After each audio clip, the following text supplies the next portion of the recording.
हाँ तो मेरे प्यारे साथियों, आज इस वीडियो में आप लोग को बताएंगे क्लास 10th के गणित प्रश्नावली 14.1 का प्रश्न क्रमांक 8, जो कि बहुत बच्चों का डिमांड होता है कि सर प्रश्नावली 14.1 का जो प्रश्न क्रमांक 8 है उनमें जो प्रश्न दिए गए हैं उनमें जो है वर्ग अंतराल मतलब बराबर नहीं है, तो उनको हम कैसे सोल्व करें। जैसे यहाँ आप देख सकते हैं 0 से 6 है, फिर 6 से 10 है। यहाँ पे 6 का अंतर है लेकिन यहाँ पे 4 का अंतर है, और यहाँ देख सकते हैं यहाँ पर भी 4 का अंतर है।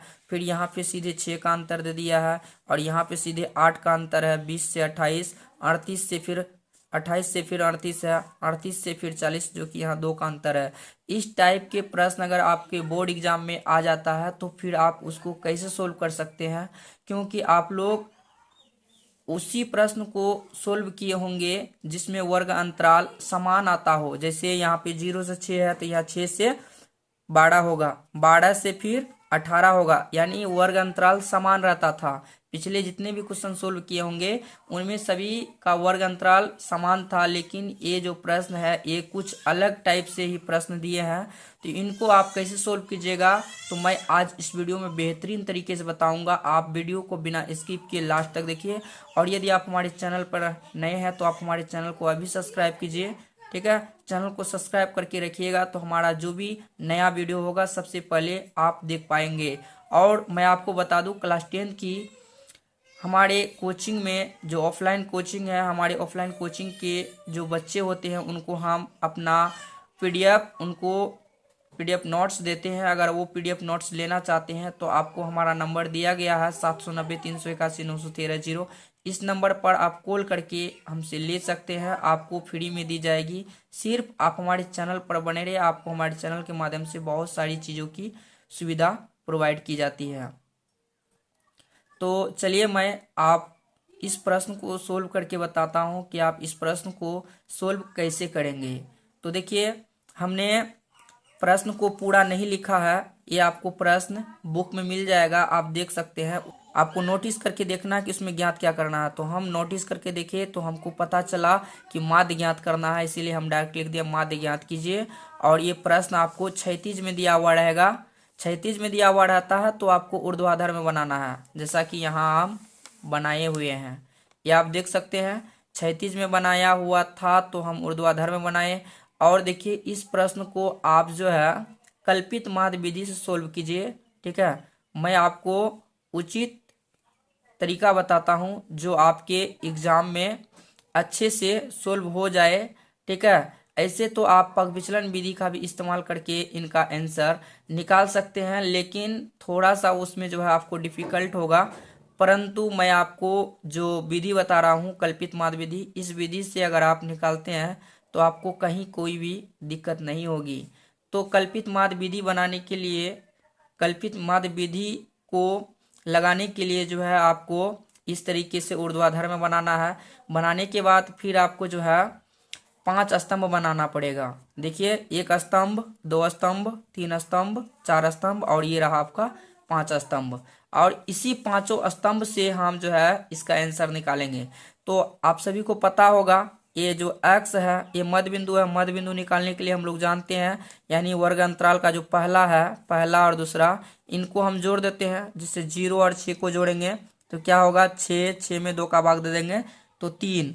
तो कहने का मतलब है कि यहाँ हमको 3 लिखना पड़ेगा, तो हमने यहाँ 3 लिख दिया है। उसी तरह से आपको क्या करना है, 6 और 10 को जोड़ना है। 6 और 10 को जोड़ेंगे तो कितना होगा, 16। 16 में 2 का भाग देंगे तो 8। ठीक, आपको ध्यान रखना है, मैं आपको इससे पहले भी वार्निंग दिया था कि देखिए वर्ग अंतराल अगर बराबर नहीं है तो फिर आपको सबको जोड़ना पड़ेगा। ठीक है, सबको जोड़ना है। इससे पहले भी हम आपको बताए थे एक पग विचलन विधि। ठीक है, जो आपको चैनल के प्लेलिस्ट में मैथ वाले जो प्लेलिस्ट बना वहां से आप देख सकते हैं, पग विचलन विधि हम बता दिए। और मैं आज कल्पित माध्य विधि बताऊंगा। तो देखिए, यहाँ पे अगर वर्ग अंतराल समान रहता ना तो हम इसको जोड़ देते, 2 का भाग दे देते और देखते कि 0 से कितना अधिक आया, उसी तरीके से इसमें से पूरा जोड़ते जाते। लेकिन वैसा काम नहीं करना है, आपको जो है हम बता रहे हैं इसी तरीके से करना है। 16 हो गया, 16 में से 2 का भाग दे देंगे तो 8। फिर यहाँ पे हम क्या करेंगे, 14 और 10 को जोड़ेंगे, यानी 10 और 14 को जोड़ेंगे तो कितना होगा, 24। 24 में 2 का भाग देंगे तो 12। यहाँ आपको 12 लिखना है। इसको जोड़ लीजिए, कितना होगा, 34। 34 में 2 का भाग देंगे 17। फिर हम क्या करेंगे, इसको जोड़ देंगे, कितना होगा, 48। 48 में 2 का भाग दे देंगे 24। फिर इसमें दोनों को जोड़ेंगे, इसको इसमें जोड़ यानी 28 और 38 को जोड़ेंगे, 8 8 16 के 6, उसके बाद 5 1 6, 66। 66 में 2 का भाग देंगे तो 33। आप जोड़ के देख सकते हैं, जैसे 28 और 38 है ना, तो 8 8 16 के 6 हासिल 1, 5 1 6, सॉरी 5 और 1 6, 66। 66 में 2 का भाग देंगे तो 33 आएगा। ठीक है, इसी तरीके से आप इसको जोड़ सकते हैं। 38 38 कितना होता है, 76। 76 और 2 78। 78 का आधा हो जाएगा 39। इस तरीके से हम निकाल लेंगे। आप देखिए, अब हम क्या करेंगे, x में a घटाएंगे, x का मान में a का मान घटा देंगे। ठीक है, तो देखिए मैं आपको बता देना चाहूँगा कि यहाँ पे a कहाँ से हम लाएंगे a का मान। तो a जो है आप कहीं से भी कल्पना करके मान सकते हैं, लेकिन मैं आपको सजेस्ट करूँगा कि कभी भी a का मान मानते हैं तो आप बीच वाले को मानिए, ताकि आपका कैलकुलेशन कहीं गलत ना हो। तो हम बीच वाले को मान लेते हैं। ठीक है, हम इसको मान लेते हैं a का मान। आप देखिए यहाँ क्या करते हैं, यानी x का मान में a का मान घटाना है। 3 में 17 जाएगा तो 14 बचेगा, तो यहाँ हम 14 लिख लेंगे। उसके बाद 8 में 17 घटा देंगे तो माइनस का 9। फिर 12 में 17 घटा देंगे तो माइनस का 5। उसके बाद फिर क्या करेंगे, 17 में 17 जाएगा तो 0। फिर 24 में 17 जाएगा तो कितना बचेगा, 14 में से 7 जाएगा तो 7, और यहाँ बचा 1 में से 1 जाएगा तो 1, बस यही बचेगा 7। ठीक है, तो 7 बचेगा। फिर आपको क्या करना है, 33 में 17 घटा देना है, इससे 1 बचा लेंगे। 13 13 में से 7 जाएगा तो 6 बचेगा, यहाँ 2 बचेगा, 2 बचेगा, 2 में से 1 जाएगा तो 1 बचेगा। 16 16 और 17 को जोड़ के देख सकते हैं, आपको 33 ही मिलेगा। आप जोड़ करके देख लीजिए, 16 और 33, 16 और 17, 13 3 2 1 3, 33। ठीक है, 33 हो गया। उसके बाद 39 में 17 घटाना है, 39 में 17 घटाना है, कितना बचता है, यहाँ देख सकते हैं 2, और यहाँ पे 2, 22। तो इस तरीके से हम 22 लिख लेंगे। उसके बाद f इंटू डी, यानी f का टेबल ए रहा और d का टेबल ए रहा। अब इसको इससे गुना कीजिए, माइनस का 154 मिलेगा आपको गुना कीजिएगा तो। फिर इसको इससे गुना कीजिए, माइनस का 90 मिल जाएगा। फिर इसको इससे गुना कर लीजिए, माइनस का 35 मिलेगा। उसके बाद इसको फिर इससे गुना करते हैं तो 0, और उसके बाद 7 चौके 28। हाँ, उसके बाद फिर क्या होगा, 7 चौके 28, 16 तिया 48। उसके बाद यहाँ 48 है। फिर 3 को 16 से गुना कर लिए, 1 का गुना 22 में करेंगे तो 22। आप इसको जोड़ सकते हैं। ठीक है, प्लस प्लस को जोड़ लीजिए, माइनस माइनस को जोड़ लीजिए। जोड़ने के बाद जो डायरेक्ट आंसर आएगा वो हम आपको बता देते हैं। यानी यहाँ से लेकर यहाँ तक इतने को अगर हम जोड़ते हैं तो हमको जो इसका मान मिलेगा 98 मिलेगा। ठीक है, इतना को जोड़ने के बाद 98, और इतने को जोड़ने के बाद जो है आपको 279 मिलेगा। आप देखिए, माइनस का 279 में 98 को घटा देंगे तो हमारे पास जो है माइनस का 181 इसका मान आएगा। ठीक है, 181 आ गया। अब क्या करना है, इसको जोड़ना है। ठीक है, इसको अगर जोड़िएगा तो सिग्मा एफ का मान आपको 40 मिलेगा, तो ये हम 40 लिख सकते हैं। ठीक है, आपका बुक में भी दिया गया है। ठीक, तो आप जो है आपको क्या करना है, इस फार्मूला जो कल्पित माध्य विधि का फार्मूला है, इसमें आपको पुट कर देना है सभी मानों को, और इनका आंसर आपके सामने निकल कर आ जाएगा। तो चलिए मैं आपको यहाँ मान बैठा के दिखा देता हूँ। यहाँ x डैश a का मान हम क्या माने थे, 17 माने थे, ये देख सकते हैं आप 17। उसके बाद प्लस में सिग्मा एफ डी का मान क्या है, माइनस का 181। उसके बाद सिग्मा एफ का मान क्या है, 40। उसके बाद देखिए आगे सोल्व करते हैं इसको, एक्स डैश बराबर 17 प्लस माइनस माइनस 181/40। अब देखिए 181 में अगर हम 40 का भाग देते हैं तो इसका भागफल जो आएगा वो हम आपको डायरेक्ट बता देते हैं। तो हम क्या करेंगे, 181 में 40 का अगर हम भाग देते हैं तो इसका जो मान आता है 4.525। आप क्या करेंगे, 17 में से 4.525 को हम माइनस करेंगे। तो माइनस कर लेते हैं हम, चलिए आपको माइनस करके हम यहाँ बता देते हैं, ठीक है। तो ये हमारा यहाँ माइनस हो जाएगा, तो लिखेंगे 17 और यहाँ लिखना है 4.525। पॉइंट के बाद यहाँ 0 हम लगा सकते हैं।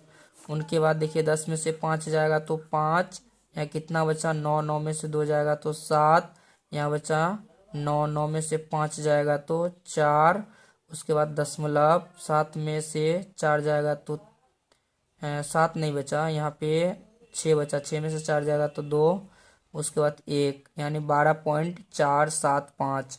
12.475 ये आपका आंसर आएगा, ठीक है। तो इस तरीके से हम इसका आंसर निकाल सकते हैं। अगर आपको ये वीडियो अच्छी लगी हो तो वीडियो को लाइक शेयर एंड कमेंट करके ज़रूर बताना, और हम इसी तरह से मिलते हैं एक नए वीडियो में नए टॉपिक के साथ। और यहाँ पे एक बार हम इस क्वेश्चन को दिखा देना चाहते हैं कि हम इस क्वेश्चन में क्या क्या किए हैं।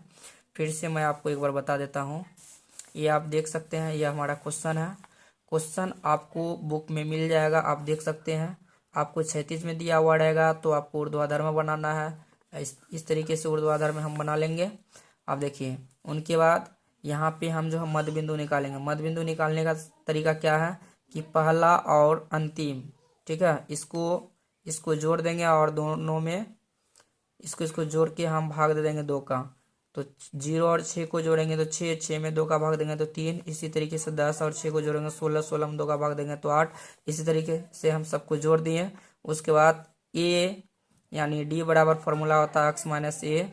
तो एक्स में ए का मान घटा देते हैं। तो ए का मान आप कभी भी किसी को भी मान सकते हैं, चाहे इसको मानिए या इसको मानिए, लेकिन मेरा मानना है कि अगर आप बीच में मानते हैं मान को तो आपका आंसर जल्दी में आएगा और गलती भी नहीं होगा, ठीक है। उसके बाद हम क्या किए, एफ और डी का गुना कर दिए। ये हमारा एफ है और ये हमारा डी है। इसको इससे गुना करेंगे तो इतना होगा, इसको इससे गुना करेंगे इतना होगा। तो माइनस माइनस को हम यहाँ जोड़ लिए, फिर यहाँ पे प्लस प्लस को जोड़ लिए। प्लस को जोड़ने के बाद 98 हुआ था, माइनस को जोड़ने के बाद 279 हुआ था। माइनस का 279 में से 98 घटा देंगे तो हमारे पास लगभग मान कितना आएगा, लगभग क्या करेक्ट मान आएगा माइनस का 181। और यहाँ पे हम इसको जोड़ लिए हैं तो 40 आ गया है। उसके बाद हम क्या किए हैं, माध्य का फार्मूला लगा दिए, जो कि कल्पित माध्य विधि का फार्मूला है। इसका फार्मूला होता है एक्स बार बराबर ए प्लस सिग्मा एफ डी बटे सिग्मा एफ। और ए का मान 17 हम यहाँ माने ही थे, ठीक है, देख सकते हैं आप यहाँ पे ए का मान 17 माने थे, वही वाला मान हम यहाँ रख दिए हैं। और यहाँ सिग्मा एफ डी का मान कितना मिला था, यहाँ देख सकते हैं। उसके बाद बटे में सिग्मा एफ का मान 40 है, और रखने के बाद प्लस माइनस माइनस हो गया 181/40। और 181 में अगर हम 40 का भाग देते हैं तो लगभग जो मान आता है 4.525, ठीक है, ये आप भाग देकर देख सकते हैं। उसके बाद 17 में से 4.525 को घटाएंगे तो आपका करीब में ये आपका आंसर आ जाएगा 12.475। ये आपके आंसर हो जाएंगे, ठीक है। तो मिलते हैं नए वीडियो में नए टॉपिक के साथ, तब तक के लिए थैंक यू।